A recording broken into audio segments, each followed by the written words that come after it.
37వ కీర్తన 4వ వాక్యము 5వ వాక్యాన్ని చదువుకుందాం. యెహోవాను బట్టి సంతోషించుము, యెహోవాను బట్టి సంతోషించుము, ఆయన నీ హృదయ వాంఛలను తీర్చును. నీ మార్గమును యెహోవాకు అప్పగించుము. నీవు ఆయనను నమ్ముకొనుము, ఆయన నీ కార్యము నెరవేర్చును. ఆమేన్. దేవునికి స్తోత్రం చెల్లిద్దాం. ఇక్కడ రాయబడిన వాక్యములో ఉన్న శ్రేష్టమైన వాగ్దానం అందరికీ తెలిసిందే, చాలా సమయాల్లో మీరు విన్నదే. ఆయన యందు ఆనందించిన ఎడల, లేకపోతే ఆయన నమ్ముకున్న ఎడల ఆయన నీ హృదయ వాంఛలను తీరుస్తాడు అనేదే ఆ యొక్క వాక్యం యొక్క సారాంశమైనది. ఇక్కడ కూడి ఉన్న మనందరి జీవితంలోనూ కొన్ని ప్రత్యేకమైన హృదయ వాంఛలు మన జీవితంలో ఉన్నాయి. ఇవి ఆత్మ సంబంధమైన ఉండొచ్చు, కుటుంబపరమైన ఉండొచ్చు, సమాజపరమైన ఉండొచ్చు, సంఘపరమైన ఉండొచ్చు. అనేక రకమైన హృదయ వాంఛలు మన హృదయాల్లో ఉన్నాయి. వీటిని దేవుడు వాగ్దానం ఏం చేస్తున్నాడంటే, నీ హృదయ వాంఛలన్నిటినీ దేవుడు ఆయన తీరుస్తాడు. హల్లెలూయా. అంటే నేను ఏమి కోరుకుంటే జరిగిపోతుందా? నేను ఏం కోరుకుంటే, ఏ ఆశ పడితే ఆశ తీరిపోతుందా? నేను ఏమి దేవుని అడిగితే జరిగిపోతుందా? నేను ఎలా అడిగినా సరే, ఎంత గొప్పది అడిగినా సరే దేవుడు ఇచ్చేస్తాడా? ఈ విషయాన్ని మనం ఆలోచిస్తే దేవుడు ఇస్తాడు, ఇవ్వడు. నేను తర్వాత చెప్తాను దాని సంగతి. మనమందరం వాక్యం బాగా తెలిసిన వాళ్ళము కాబట్టి డైరెక్ట్గా వాక్యములోనికి, అంటే ఆ మాటలోనికి వెళ్ళిపోతాను, దాన్ని సాగదీయకుండా. దేవుడు మన హృదయ వాంఛలు తీర్చాలి అంటే డైరెక్ట్గా ఒక మాట చెప్పాలంటే, దేవునికి కూడా అదే హృదయ వాంఛ మన పట్ల ఉండి తీరాలి. దేవునికి మన పట్ల ఏ హృదయ వాంఛ ఉందో, ఒకవేళ మనది కూడా అదే హృదయ వాంఛ అయ్యుంటే దేవుడు తప్పకుండా హృదయ వాంఛలను దేవుడు తీరుస్తాడు. హల్లెలూయా.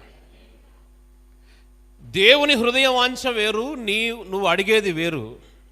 అలాంటప్పుడు చెప్పలేం అది నీ పట్ల జరుగుతుందో జరగదో చెప్పలేం, కానీ దేవుడు ఆశపడింది మాత్రం నీ జీవితంలో జరుగుతుంది. ఇక్కడ చెప్పాలనుకున్న మాట అది కాదు. నీవు దేవుని చిత్తాన్నే కోరుకుంటున్నావు, దేవుని చిత్తమైన వాటినే అడుగుతున్నావు, దేవుని చిత్తానుసారమైన హృదయ వాంఛలే నీకున్నాయి. అది ఆయన హృదయంలో కూడా ఉంది. అయినా సరే నీ హృదయ వాంఛ తీరడం లేదు. ఆ మాట అర్థమైందా? దేవుని చిత్తమైనవే అడుగుతున్నాం, మనం దేవుని ఇష్టానుసారమైనవే ప్రార్థన చేస్తున్నాం. అయినా సరే మన ప్రార్థన మాత్రం నెరవేరడం లేదు, మన హృదయ వాంఛ తీరడం లేదు. సమయం అలాగా గడిచిపోతూ ఉంది, సమయం అయిపోతూ ఉంది, ఆలస్యం అయిపోతూ ఉంది, కానీ హృదయ వాంఛ తీరడం లేదు. ఒకవేళ దైవ చిత్తం చేయకపోతే అది వేరే విషయం. దైవ చిత్తములో మనం నిలబడి ప్రార్థిస్తున్నా సరే మన హృదయ వాంఛ తీరడం లేదు. ఎందుకని అలా జరుగుతుంది?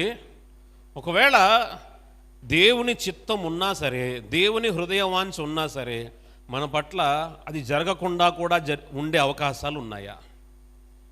దేవుని చిత్తం మన పట్ల జరగకుండా ఆపివేసే అవకాశాలు ఉన్నాయా? చూడండి, మొదటిగా ఇక్కడ ఒక విషయాన్ని మనం గమనించాలి. మనం దేవుని చిత్తము చెయ్యాలి, లేకపోతే దేవుని హృదయ వాంఛ నా పట్ల నెరవేరాలి అంటే మొదటిగా అసలు మనం దేవుని చిత్తం ఏంటో తెలుసుకోవాలి. దేవుని హృదయ వాంఛ నా పట్ల ఏంటి అనేది మొదటిగా మనం తెలుసుకోవాలి. హల్లెలూయా. తెలుసుకోవాలి. తెలుసుకున్న తర్వాత దాని కొరకు మనం ప్రార్థన చేయాలి. ఇక్కడ సైతాను పనిచేసే 3 ముఖ్యమైన కార్యాలు చెప్తా వినండి. మొదటిది, దేవుని చిత్తమును తెలుసుకొనివ్వడం. వింటున్నారా? దేవుని చిత్తం ఏంటో మన దగ్గరికి రాకుండా తెలుసుకొనివ్వడం. రెండవది, ఒకవేళ దేవుని చిత్తం ఏదో నీ పట్ల నువ్వు తెలుసుకున్నా అది జరగకుండా ఆటంకపరుస్తూ ఉంటాడు. ఇక మూడవది ఉంది, చాలా ప్రాముఖ్యమైనది, ఎవరు గమనించింది. అదేంటంటే, దేవుని చిత్తమే మన పట్ల జరుగుతూ ఉన్నా సరే అనుమానాన్ని, అపోహను మన దగ్గరికి తీసుకొని వస్తాడు. ఇది మూడవది, ప్రాముఖ్యమైనది. ఇవాళ సందేశంలో ప్రాముఖ్యమైన మాట ఏంటంటే, దేవుని చిత్తంలో నువ్వు ఉన్నావు, దేవుని చిత్తంలో ప్రయాణం చేస్తున్నావు, దేవుని చిత్తం తెలుసుకున్నావు, కానీ వాడేం అపోహ పెడతాడంటే, నువ్వు దేవుని చిత్తానుసారంగా వెళ్ళడం లేదు, ఏదో మార్గం తప్పావు, నువ్వు ఏదో వేరే మార్గంలో వెళ్ళిపోతున్నావు, సంథింగ్ ఏదో రాంగ్ జరిగిపోతుంది ఈ జీవితంలో, ఇది కాదు దేవుని చిత్తం, ఇది కాదు, ఈ కష్టాలు, ఈ యొక్క బాధలు నీ జీవితంలో ఎందుకు వస్తున్నాయి, ఇది దేవుని చిత్తం కాదు, వేరే దేవుని చిత్తం అని దేవుని చిత్తంలో ఉన్నా సరే మనల్ని అపోహలోకి తీసుకుని వెళ్తాడు సైతాన్ గాడు. ఈ అపోహలో ప్రతి ఒక్క వ్యక్తి ఉంటారు, ప్రతి దైవజనుడు ఉంటారు, ప్రతి ఒక్కరు కూడా ఈ అపోహలోనికి తీసుకుని వెళ్తాడు సైతాన్ గాడు. ఈ దేవ చిత్తమో కాదు, అవునో కాదు, ఈ నడిచే మార్గము సరైనదా కాదు అని అనుమానాన్ని తీసుకుని వస్తాడు. వెంటనే ఏం చేస్తామంటే, మనము నిరుత్సాహపడి, ఆలోచన చేసి, మదనపడి మనం ఏం చేస్తున్నామో ఆ పనిని ధైర్యంగాను లేకపోతే తీవ్రంగాను చేయకుండా మనం బలహీనమైపోతాం. దేవుని చిత్తం చేయడంలో మనల్ని అపోహను తీసుకుని వస్తాడు, ఇది దైవ చిత్తం కాదేమో ఒకవేళ అని. ఈ అపోహలను మనం ఒకవేళ ఎలా జయించాలి అంటే, ఖచ్చితంగా మనం దేవుని చిత్తం ఏంటో, దేవుని హృదయ వాంఛ ఏంటో మన పట్ల మనము దేవుని దగ్గర సరిగా వివేచించి తెలుసుకుని దానిలో నడవడానికి మనం సంపూర్ణంగా ఇష్టపడాలి. హల్లెలూయా. మనము మన ఇష్టాన్ని, మన అభిష్టాన్ని, లేదా మన యొక్క స్వార్థాన్ని చూసి మనకి ఇష్టానుసారమైన మార్గంలో వెళ్ళకూడదు. ఒకవేళ అందులో కష్టమున్నా, నష్టమున్నా, శ్రమ ఉన్నా, హింస ఉన్నా సరే దైవ చిత్తానుసారమైన మార్గంలో నడవడానికి మనల్ని మనం దేవునికి సమర్పణ చేసుకోవాలి. ఒకవేళ మనం అలా సమర్పణ చేసుకున్నట్లయితే అపోహలు మన దగ్గరికి వస్తాయి, ఏదో ఒక సమయంలో వస్తాయి. నువ్వు ప్రార్థన చేసావు, సంవత్సరం అంతా ప్రార్థన చేసావు, కానీ ఏమీ జరగలేదు నీ పట్ల, కాబట్టి దైవ చిత్తంలో లేవు నువ్వు అని అపోహ పెట్టచ్చు. కానీ దాంట్లో నుంచి మనల్ని దేవుడు ఖచ్చితంగా విడిపించడానికి మనకు దేవుడిచ్చిన వాగ్దానమో, సూచనో, ప్రవచనమో, దర్శనమో అది ఎప్పుడైనా మనకు హేతువుగా నిలబడుతుంది, మనల్ని ముందుకు నడిపిస్తుంది. హల్లెలూయా. ఈ అపోహలో పడిపోయిన వారిని, తొట్టిల్లిపోయిన వారిని దేవుడు ఖచ్చితంగా ఏదో రకంగా లేవనెత్తుతాడండి, ఆయనేం వదిలిపెట్టడు. కానీ అయితే ఇక్కడ జరిగే ఒక సమస్య ఈ వాక్య భాగంలో మనం గమనించాలి. దైవ చిత్తంలోంచి వెళ్తున్నప్పుడు మనకు కలిగే ఇబ్బందులు, శ్రమల్లో ఉన్నప్పుడు మనల్ని అపోహలోనికి తీసుకుని వెళ్ళడానికి మన ముందు కనబడేది ఏంటి అంటే, ఒకటో వాక్యాన్ని చూడండి. మన కళ్ళకు కనబడేది ఏంటంటే, చెడ్డవారిని చూసి నీవు వ్యసన పడకము, దుష్కార్యములు చేయువారిని చూసి. మన కళ్ళ ముందు కనబడేది ఏంటంటే, మనము ఎవరితో ఒకరితో పోల్చుకునేలాగా మనల్ని సైతాన్ గాడు ప్రేరేపిస్తాడు. అర్థమవుతుందా మీకు? వాళ్ళలాగా వీళ్ళలాగా కంపేర్ చేసుకునేలాగా ప్రోత్సాహం చేస్తాడు. వాళ్ళు ప్రార్థన సరిగ్గా చేయడం లేదు, కానీ వాళ్ళు దీవించబడుతున్నారు. వాళ్ళు చెడ్డవారుగానే ఉంటున్నారు, కానీ వాళ్ళు వర్ధిల్లుతున్నారు. వాళ్ళు మనలాగా బాగా భక్తిగా, వైరాగ్యంతో లేరు, అయినా సరే వాళ్ళు చాలా ఆశీర్వాదకరంగా ఉంటున్నారు. వాళ్ళు అనుకుందల్లా జరిగిపోతుంది.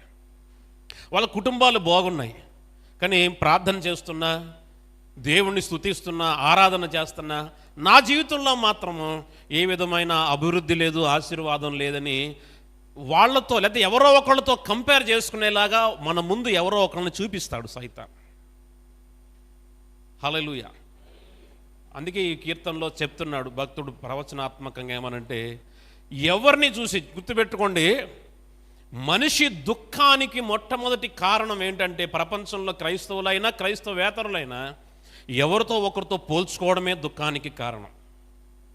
ఎవరితో ఒకరితో కంపేర్ చేసుకోవడమే దుఃఖానికి మొట్టమొదటి కారణం. వాళ్ళలాగో వీళ్ళలాగో లేకపోతే లోకంలో ఉన్నవారిలాగో వాళ్ళతో వీళ్ళతో కంపేర్ చేసుకోవడం, పోల్చుకోవడమే చాలా ప్రమాదకరమైన విషయం. అదే మన దుఃఖానికి, మనం అన్నీ కలిగి ఉన్నా, సంతృప్తిగా దేవుడు మనకిచ్చినా సరే ఇంకా దుఃఖాన్ని మన హృదయంలో తీసుకుని వస్తాడు. ఆ దుఃఖాన్ని మనమే తీసుకొచ్చుకుంటున్నాం. అలా లేను నేను, ఇలా లేను, వాళ్ళలాగా లేను, వీళ్ళలాగా లేనని కంపేర్ చేసుకునేలాగా చేస్తాడు. నువ్వు కంపేర్ చేసుకోవడం ఎప్పుడు మొదలు పెడతావో అక్కడ ఏమవుతున్నావంటే సైతానికి అవకాశం ఇస్తున్నావు అనమాట. దేవుడు నీ పట్ల కలిగి ఉన్న ఉద్దేశం చాలా వ్యత్యాసమైనది.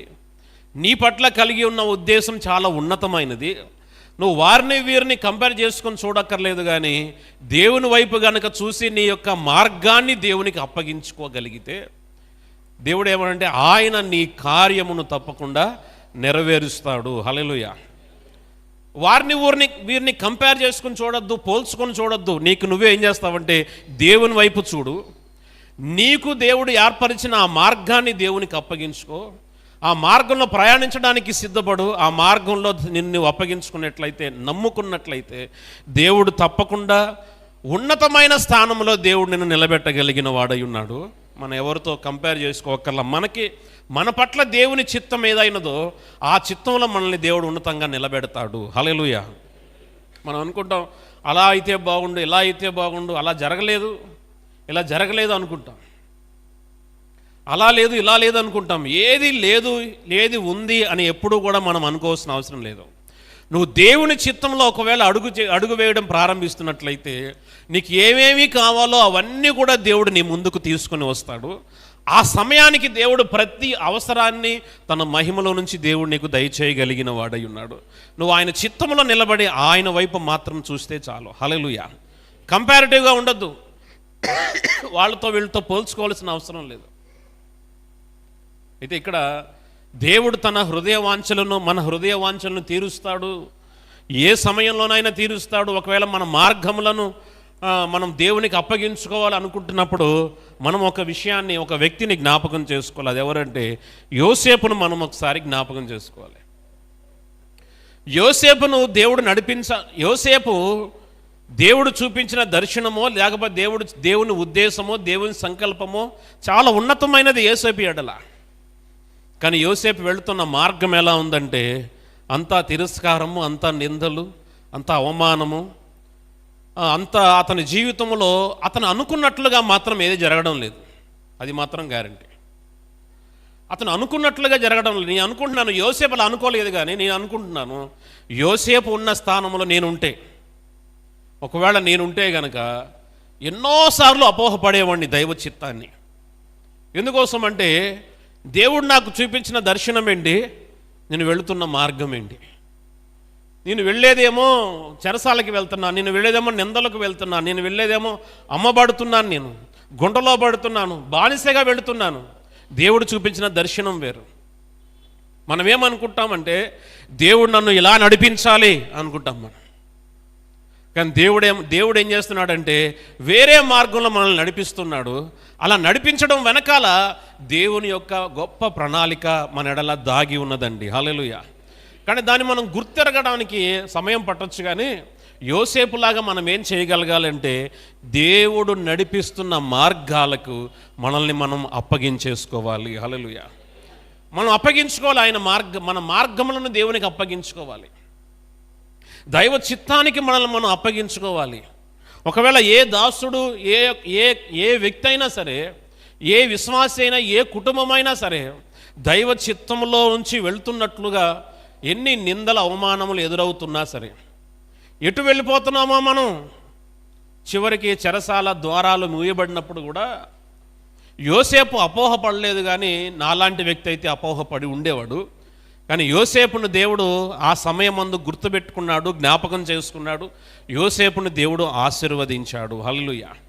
మనం గమనించాలి ఏంటంటే దేవుని చిత్తము మన పట్ల ఒకవేళ వేరే మార్గంలో నుంచి దేవుడు నడిపిస్తున్నప్పుడు ఎన్ని రకాల అపోహలు దేవుడు సైతాన్గాడు పెడుతున్నా మనం ఒకటే మాట చెప్పాలి. ఏమనంటే సైతాన్ను యేసు నామంలో గద్దించి పొమ్మనాలి మన దగ్గర నుంచి. హల్లెలూయా. ఇలా ఉంది, అలా ఉంది, పరిస్థితులు అలా ఉన్నాయి, ఎలా ఉన్నాయి, ఇది జరగదు, ఇది ఇలా ఉంటుంది, ఇలా ఉంటుందని ఏవేవో చెప్తాడు. వాడు మనం గద్దించి మన దగ్గర నుంచి తరిమి కొట్టడమే మనం చేయాల్సిన పని. మనం వాడితో ఏమి పోరాడి మనమేం వాక్యం వివరించక్కర్లా. వాడికి గద్దించి పారిపోమ్మంటమే. వాడు మన దగ్గర నుంచి పారిపోతాడు. మనల్ని దేవుడు నడిపిస్తున్న మార్గంలో ఆ మార్గం ఒకవేళ మనకు దూరంగా కనబడుతున్నా, వంకరగా తిరిగి వస్తుంది అనిపించినా, చుట్టూ తిప్పుకొస్తున్నాడు దేవుడు అనిపించినా సరే అది దైవ చిత్తము గనక అలాగే దేవుడు నడిపిస్తాడు. హల్లెలూయా. ఆ మార్గంలోనే మనం నడవాలి. అలా నడిచినప్పుడు అండి దేవుడు ఏదో ఒక సమయమున తన నిర్ణయ కాలమున దేవుడు మన పగవారిని సిగ్గుపరిచి మనల్ని దేవుడు ఖచ్చితంగా బలపరచగలిగిన వాడై, నా జనులు ఎన్నడూ సిగ్గునొందరన్నాడు. దావీదుకు ఒక హృదయ వాంఛ ఉంది. అదేంటంటే ఒక మందిరాన్ని కట్టాలి, ఒక దేవాలయాన్ని కట్టాలన్న ఆశ దావీదుకు ఉంది. దావీదుకున్న ఈ ఆశ నెరవేరిందా నెరవేరలేదా చెప్పండి? దావీదు ఒక దేవాలయాన్ని కట్టాలనుకున్నాడు. కట్టాడా కట్టలేదా? కట్టలేదు దావీదు. దేవుడు ఏమన్నాడంటే నీ చేతులు నీ రక్తాన్ని ఒలికించాయి అన్నాడు. అందులోనూ ప్రాముఖ్యంగా ఏంటంటే నీతిమంతుని రక్తాన్ని చిందించాడు దావీదు. దావీదు ఒక పాపం చేశాడు.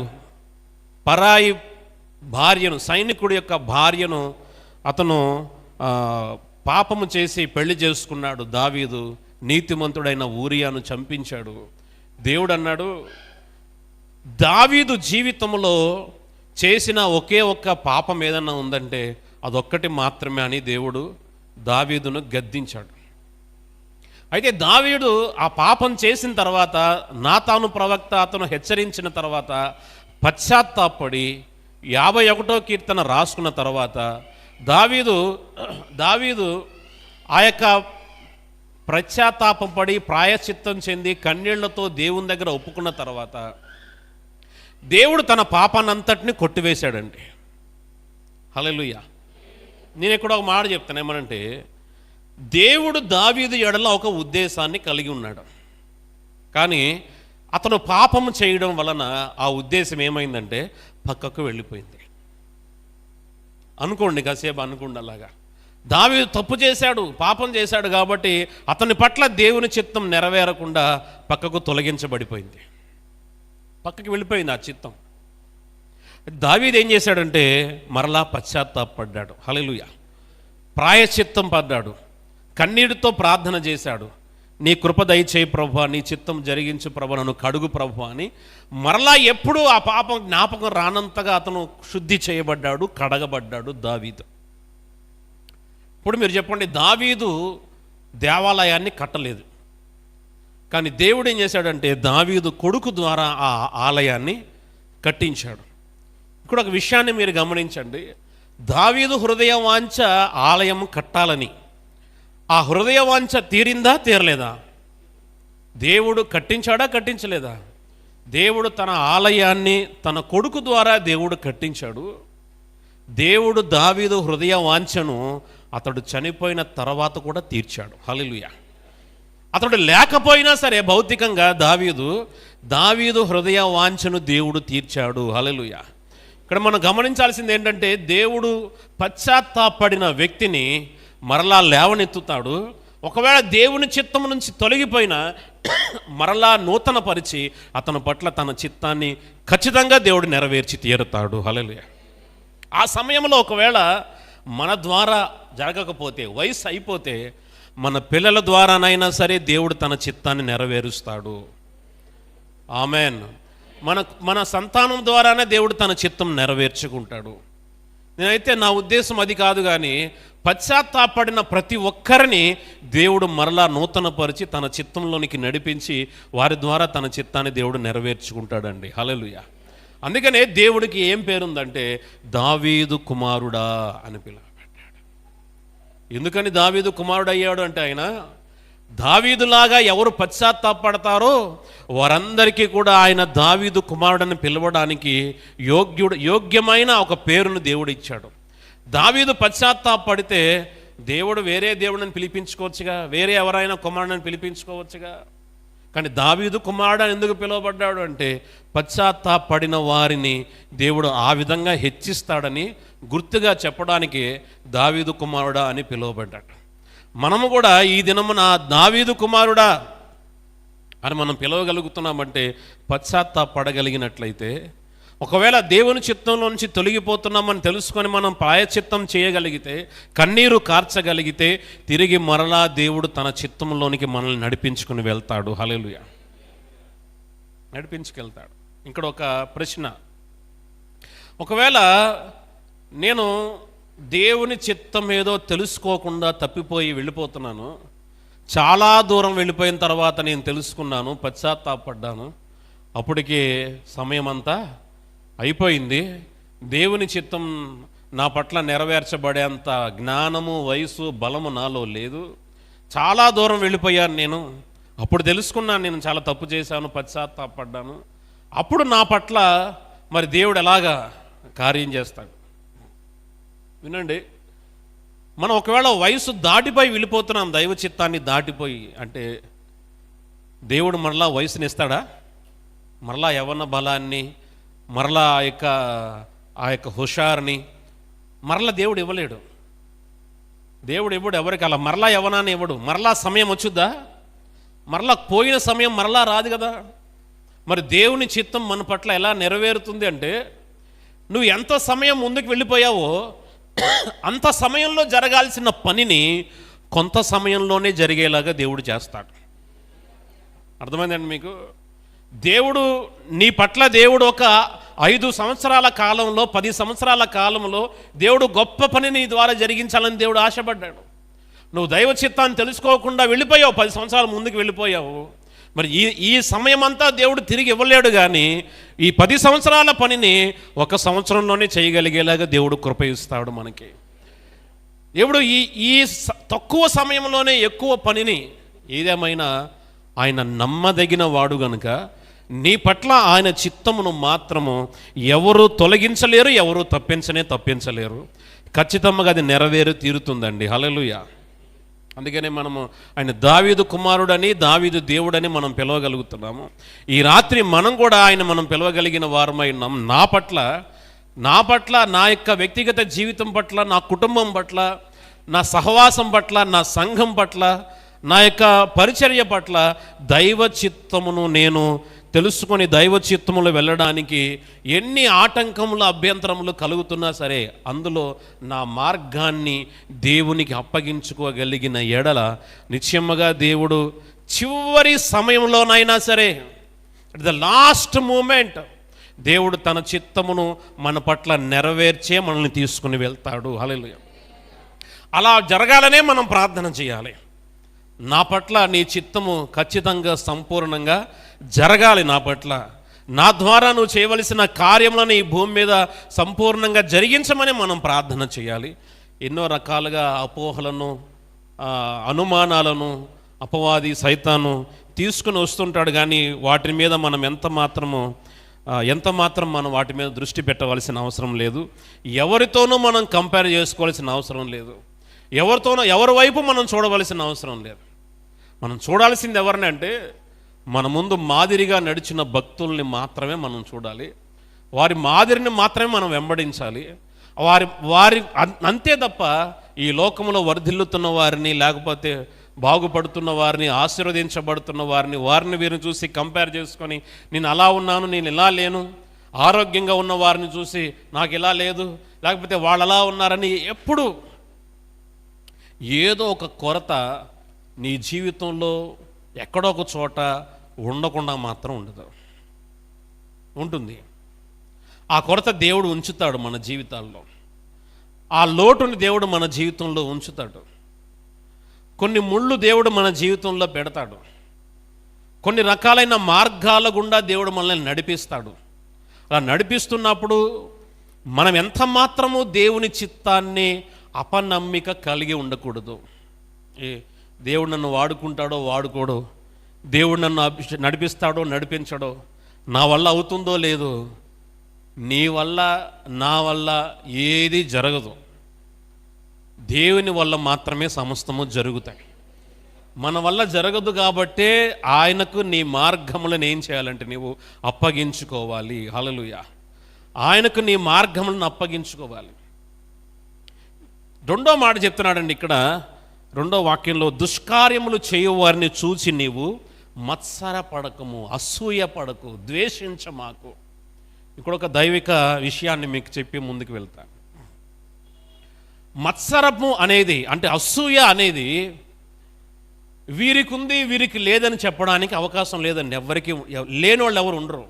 ఇది మానవ సహజమైన లక్షణం. మనిషికి స్వతహాగా వచ్చేదే కోపము, ద్వేషము. అసూయ కూడా స్వతహాగా మనిషికి బై నేచర్ అసూయ కూడా వస్తుంది. కానీ మనం ఎవరు? దేవుని చేత కడగబడిన నీతిమంతులైన బిడ్డలం. మనం సైతాను మనల్ని ఏం చేస్తాడంటే దేవుని చిత్తములో నుంచి తప్పించడు, లేకపోతే మనల్ని ఏమీ గాయపరచడు, చంపడు. కానీ ఏం చేస్తాడంటే మనను అసూయ పడేలాగా చేస్తాడు. అంటే దేవుని మన హృదయ వాంఛలు తీర్చబడకుండా ఉండాలి అంటే ఏం జరగాలంటే మనలో ఏం రావాలంటే మత్సరం రావాలి, అసూయ రావాలి. ఇలా వచ్చేలాగా సైతాను మనల్ని ప్రోత్సహిస్తాడు. ఇప్పుడు ఇక్కడ మనం ఎప్పుడూ కూడా ఏమనుకోకూడదంటే నేను అసూయ పడుతున్నాను, లేదు అలా అసూయ పడకూడదు, నాకు ఎందుకు ఇలా వస్తుంది, నేను చాలా తప్పు చేస్తున్నానే, ఇలాంటి ఆలోచన ఎందుకు వస్తుంది అని దైవిక స్వభావం కలిగిన బిడ్డల్లో ఖచ్చితంగా ఏదో ఒక సమయంలో ఆ మనసు వచ్చింది. మనం ఒక విషయాన్ని గుర్తుపెట్టుకోండి, అసూయ నీకు నువ్వుగా స్వతహాగా నీలో నుంచి రావడం లేదు. నిన్ను సైతాను బాగా ప్రేరేపించి మోసంలోకి తీసుకుని వెళ్తున్నాడు. అయ్యో నేను ఇలాగ ఆలోచిస్తున్నానేంటి అని అనుకోవద్దు. నువ్వేం చేయాలంటే వాడిని బంధించి ఆజ్ఞాపించాలంతే. హల్లెలూయా. వాడిని మన దగ్గర నుంచి పొమ్మనాలి. నేను దేవుని ప్రేమ చేత నింపబడిన వ్యక్తిని, దేవుని ప్రేమ చేతే నేను దీన్ని జయిస్తాను, దేవుని ప్రేమ చేతే నేను సహవాసంలో నిలబడతాను, దేవుని ప్రేమ చేతే దీన్ని జయిస్తానని సైతాను మనం గద్దించి పొమ్మనాలి. మనలో ఎంత మాత్రం అసూయ అనేది రానే రాదిక. హల్లెలూయా. రానే రాదు. ఒకవేళ వస్తుంది అంటే అది అపవాది వేస్తున్న ప్లాన్, నిన్ను ఖచ్చితంగా బలహీనపరచడానికి. ఇక్కడ ఒక వ్యతిరేకమైన మాట చెప్తానండి.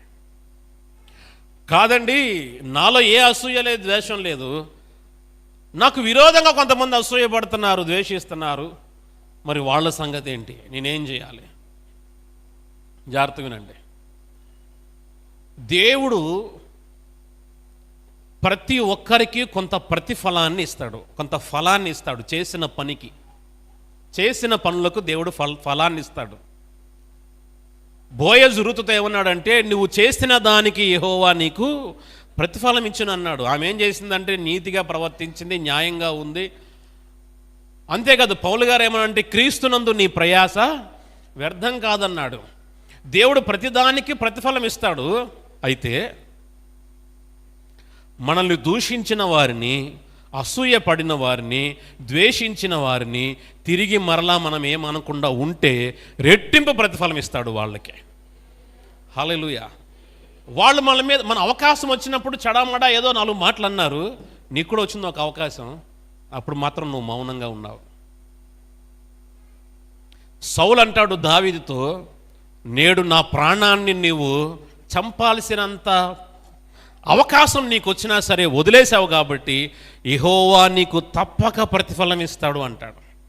ఎవరు? సౌలు రాజే దావీదును అంటున్నాడు. సౌలు దావీదును చంపడానికి వచ్చాడు. దావీదుకు అవకాశం వచ్చింది సౌలును చంపడానికి, కానీ ఏం చేశాడు? క్షమించి వదిలేశాడు సౌలును. అలా క్షమించి వదిలేయడం ద్వారా ఏం జరిగిందంటే దేవుని ప్రతిఫలాన్ని దావీదు పొందుకున్నాడు. హల్లెలూయా. మనకు ఒకవేళ విరోధులు ఉంటే అది మనకు క్షేమమే అవుతుంది. హల్లెలూయా.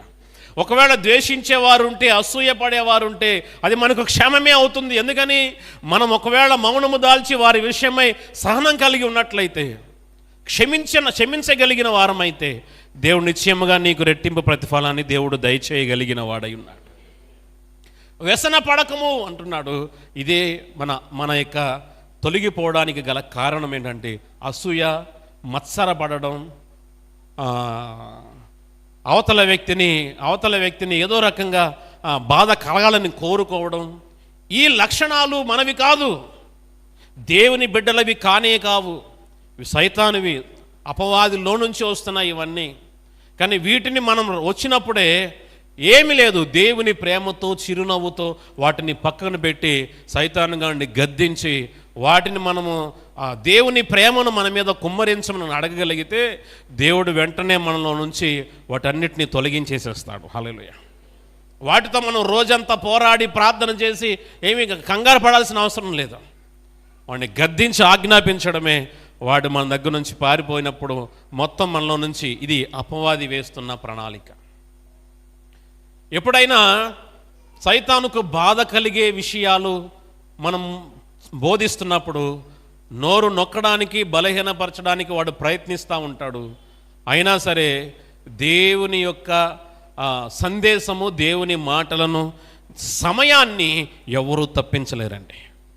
దేవుని సమయాన్ని మాత్రం ఎవరూ తప్పించలేరు.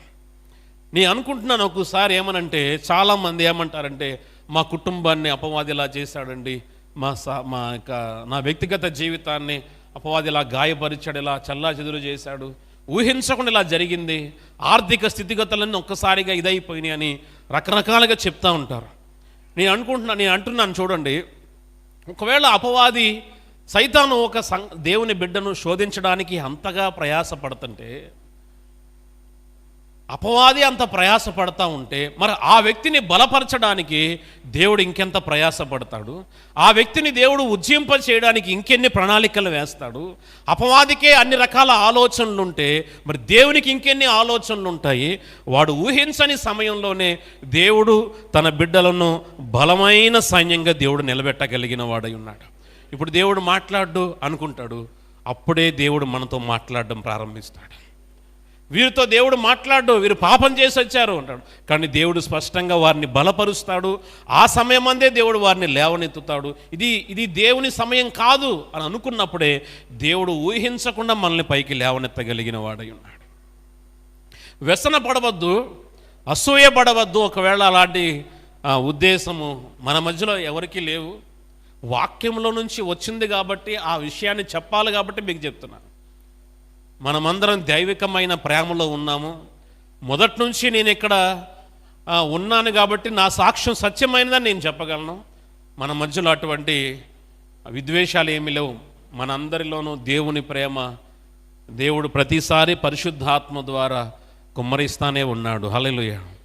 అలాంటివి ఉంటే గనక ఒకవేళ నేను ఇక్కడ నిలబడే అవకాశమే లేదు, నేను మాట్లాడే అవకాశమే లేదు.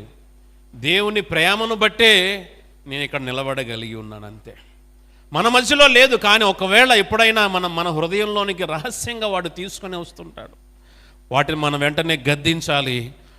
మనము పరిశుద్ధత విషయంలో, మనము యథార్థత విషయంలో, నిజాయితీ విషయంలో మనము గనక ఎప్పుడూ కూడా ఒక మెట్టు పైన ఉండగలిగితే, ఎంతమంది అసూయపడేవారున్నా, ద్వేషించేవారున్నా, వారి మధ్యలో దేవుడు మనలందరినీ నిలబెట్టగలిగిన వాడై ఉన్నాడు. తన చిత్తాన్ని సంపూర్ణంగా దేవుడు మన పట్ల నెరవేర్చి తీరుతాడు. హల్లెలూయా. ఆలస్యం అనుకోవద్దు, ఏదో అయిపోతుంది అనుకోవద్దు, వాళ్ళెవరో ఉంటే బాగుండేది అనుకోవద్దు. ఎవరు ఉన్నా లేకపోయినా సరే యేసు ప్రభు ఒక్కడే నీ ప్రక్కన నిలబడితే, ప్రభు ఒక వాగ్దానం ఏం చేశాడంటే, వారిలో ఒంటరి అయిన వాడు ముందుగా ఆ వ్యక్తి ఏమవ్వాలంటే ఒంటరి వాడవ్వాలి. ఒంటరి అయిన వాడు ఏమవుతాడంటే 1000 మంది అవుతాడు.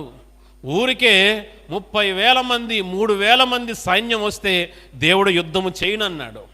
300 మంది మాత్రముతోనే దేవుడు ఏం చేశాడంటే గొప్ప యుద్ధాన్ని జరిగించాడు, గొప్ప విజయాన్ని దేవుడు అందించాడు. మనం ఒంటరిగా మార్చబడినప్పుడే దేవుడు 1000 మందిగా మనల్ని మార్చగలిగిన వాడై ఉన్నాడు.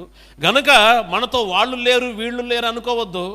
నాకు సపోర్ట్గా లేకపోతే నా కుటుంబంలో ఉన్నవారు, నా తల్లిదండ్రులు, నా భర్త, నా భార్య, నా పిల్లలు అనుకోవద్దు. ఎప్పుడు నీవు ఒంటరిగా ఉన్నా, ఒక్కరే ఉన్నా సరే దేవుడు నీ ద్వారా కూడా తన చిత్తాన్ని నెరవేర్చగలిగిన వాడై ఉన్నాడు. పురుషులైనా స్త్రీలైనా సరే వారి ద్వారా దేవుడు తన చిత్తాన్ని సంపూర్ణంగా నెరవేర్చుకుంటాడు. హల్లెలూయా. ఎంత బలహీనమైపోయిన మనస్సునైనా దేవుడు బలమైన కార్యాలు దేవుడు వారి ద్వారా చేయగలిగిన వాడై ఉన్నాడు. ఎంతగా బలహీనమైపోయిన వారినైనా సరే దేవుడు వాడుకుంటాడు. దేవుడు న్యాయాధిపతుల గ్రంథము, ఒకసారి ఈ వాక్యాన్ని, ఒక్క రెఫరెన్స్ కూడా నేను చూపించలేదు, ఈ వాక్యాన్ని చూడండి. న్యాయాధిపతుల గ్రంథం 13వ అధ్యాయము 5వ వాక్యాన్ని చదువుదాం. ఇది సంసోను గురించి చెప్పబడిన మాట. నీవు గర్భవతివై కుమారుని కందువు, అతని తల మీద మంగళికత్తి వేయకూడదు. ఆ బిడ్డ గర్భమున పుట్టినది మొదలుకొని దేవునికి నాజీరు చేయబడిన వాడై ఫిలిస్తీయుల చేతిలో నుండి ఇశ్రాయేలీలను రక్షింప మొదలు పెట్టునని ఆమెతో అనగా. చాలండి, ఇది సంసోను గురించి చెప్పబడిన మాట. అసలు ఎందుకు పుట్టాడట అతను? ఫిలిస్తీయుల చేతుల్లో నుండి ఇశ్రాయేలీలను రక్షింపడానికే అతని సంకల్పం అది, అతని ఉద్దేశం అది, అతని పట్ల దేవుని ఉద్దేశం అది. ఫిలిస్తీయులందరినీ కూడా సంసోను ద్వారా చంపాలి, వారి నుంచి దేశాన్ని రక్షించాలనేదే దేవుని యొక్క ఉద్దేశం. దానికోసమే పుట్టాడు. దేవుని ఉద్దేశం అది అతని పట్ల. కానీ సంసోను ఏం చేశాడు చెప్పండి? పాపం చేశాడు, స్త్రీలతో పాపం చేశాడు, వేశ్యల దగ్గరికి వెళ్ళాడు, నాజీరు రథాన్ని కోల్పోయాడు, అతనికున్న అభిషేకాన్ని కోల్పోయాడు, దేవుని యొక్క కృపను కోల్పోయాడు. ఎంత బలం ఉండేది అంటే 100 మందిని 1000 మందిని ఒక్కడే చంపేసేవాడు. అంత బలమున్న వ్యక్తి ఏమంటే ఒక్కసారిగా బలహీనతలోనికి వెళ్ళిపోయాడు. శత్రువులు అతన్ని పట్టుకుని వెళ్ళిపోయి అతని కళ్ళు పీకేశారు. అతనిలో ఉన్న బలం లేదు. ఒక ఎద్దును గానుకు కట్టినట్లుగా సంసోన్ను కట్టి తిప్పారు. అతను ఎంతగా నిందించాలో, ఎంత అవమానించాలో అంత అవమానించారు సంసోన్ని. మీరు ఒకసారి చెప్పండి ఈ మాట. సంసోను పట్ల దేవుని చిత్తం ఇప్పుడు ఏమైంది? సంసోను పట్ల దేవుని హృదయవాంఛ ఏమైంది? అతను పాపం చేశాడు, చాలా సమయం వృధా అయిపోయింది, ఆరోగ్యం పోయింది, అతనికి కళ్ళు కూడా లేవు, కన్నీటి ప్రార్థన చేయడానికి కళ్ళు కూడా లేవు సంసోనికి.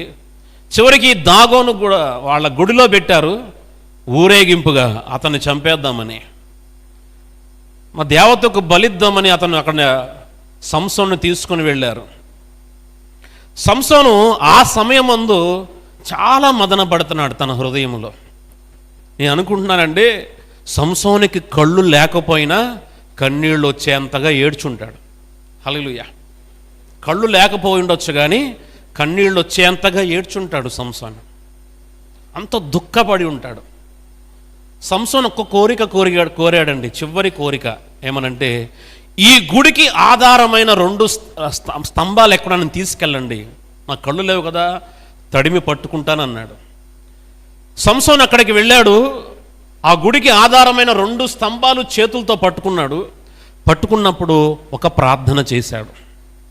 ఈ ప్రార్థన నాకు తెలిసి ఈ ప్రార్థన ఎంత శ్రేష్టమైనదంటే దేవుని యొక్క నమ్మకత్వానికి ఇది నిదర్శనం అన్నమాట. దేవుని యొక్క విశ్వాస్యతకు ఇది నిదర్శనం. దేవుని యొక్క నమ్మకత్వానికి మారుపేరుగా నిలిచిన ప్రార్థన ఇది. ఆ సమయంలో సంసోను చిన్న ప్రార్థన చేశాడు. ఏమనంటే, ఒక్కసారి నన్ను జ్ఞాపకం చేసుకో ప్రభువా అన్నాడు. సంసోనును నేనైతే జ్ఞాపకం చేసుకోను, నేనైతే మాత్రం క్షమించను. సంసోను సస్తే సావంట. కానీ దేవునికి అవమానం కలుగుద్దా? ఇక్కడ దేవుని చిత్తము జరగాలి, అదే సమయంలో దేవుని నామానికి మహిమ రావాలి, అవమానం కలగకూడదు. సంసోను పట్ల దేవుని యొక్క ఉద్దేశం నెరవేర్చబడాలి. దేవుడు ఆ సమయంలో సంసోన్ను జ్ఞాపకం చేసుకున్నాడు. హల్లెలూయా. ఎంత గొప్ప దేవుడో చూడండి. ఆయన ద లాస్ట్ మూమెంట్, చనిపోయే ముందు దేవుడు అతని ప్రార్థనను దేవుడు విన్నాడు. వింటే ఉపయోగం ఏంటి? చచ్చిపోయే ముందు దేవుడు సంసోను ప్రార్థన వింటే ఏంటి ఉపయోగం? యూజ్ ఏంటి అసలు? ఇంకా కాసేపట్లో చచ్చిపోతాడు కదా. ఒక్కసారిగా ఆ 2 స్తంభాలను తన వైపుకు బలంగా లాగాడట సంసోను. లాగగానే గుడి మొత్తము స్త్రీలు, పురుషులు, బిడ్డలు అందరూ ఆ గుడిలో ఉన్నారు. 1000 మంది జనాభా ఉన్నారు. వాళ్ళందరూ సంసోనుతో సహా అందరూ ఒక్కసారిగా ఏమారంటే నామరూపాలు లేకుండా చచ్చిపోయారు. మనందరికీ తెలుసు, 16వ అధ్యాయంలో రాయబడి ఉంది, బ్రతికి ఉన్నప్పుడు చంపిన వారి లెక్క కంటే అతను చనిపోయినప్పుడు చంపిన వారి లెక్క ఎక్కువ అని రాయబడి ఉంది. నేను ఇందాక చెప్పిన మాట ప్రకారమే నీవు నీ పొరపాటును తెలుసుకొని పశ్చాత్తాపడగలిగితే తక్కువ సమయంలోనే, ఆ సమయంలో నేను అంటున్నాను చూడండి, దేవుడు మరలా సంసోనికి కళ్ళు ఇచ్చాడా? కళ్ళు ఇవ్వలేదు. మళ్ళీ ఏమన్నా యవ్వన బలం ఇచ్చాడా? దేవుడు జ్ఞాపకం చేసుకొని మరలా తన అభిషేకాన్ని దేవుడు సంసోనికి ఇచ్చాడు. ఒకటే దేవుడు చేసిన పని, అతని మనవిని ఆలకించాడు. దేవుడు నీ మనవిని ఆలకించకపోవడానికి ఏ హేతువు లేదు.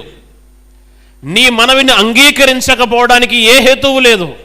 సంసోనును అంగీకరించినట్లుగా ఒకవేళ మనం పశ్చాత్తాపడగలిగితే, దుఃఖపడగలిగితే, అయ్యా నీ చిత్తము దాటి వెళ్ళిపోతున్నాము, నీ చిత్తములో చిన్న పిల్లల్లాగా నీ చిత్తములో ఉండాలని కోరుకుంటున్నాము అని చెప్పగలిగితే, మనం దాటిపోయినదంతటినీ కూడా ఒకేసారి మన పట్ల దేవుడు జరిగించగలిగిన వాడై ఉన్నాడు.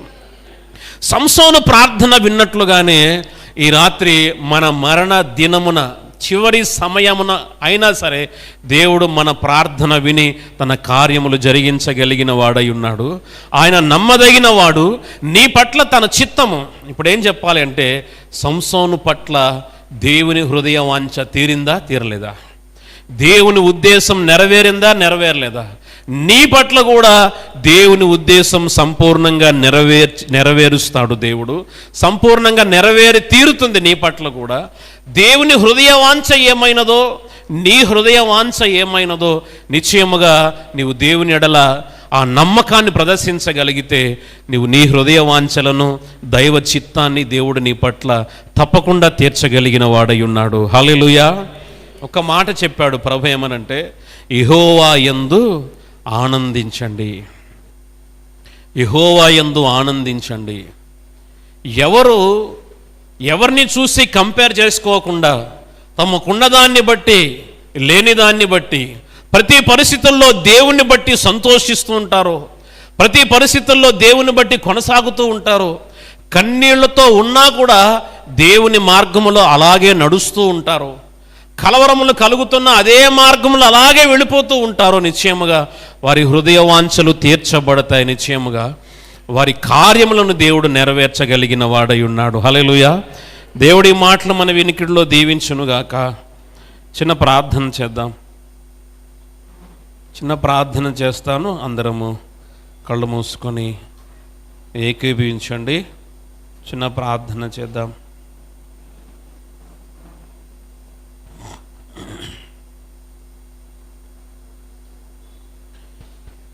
పనికిరాని నన్ను నీవు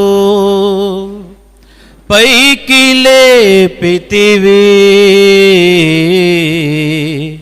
క్రీస్తనే బండపైన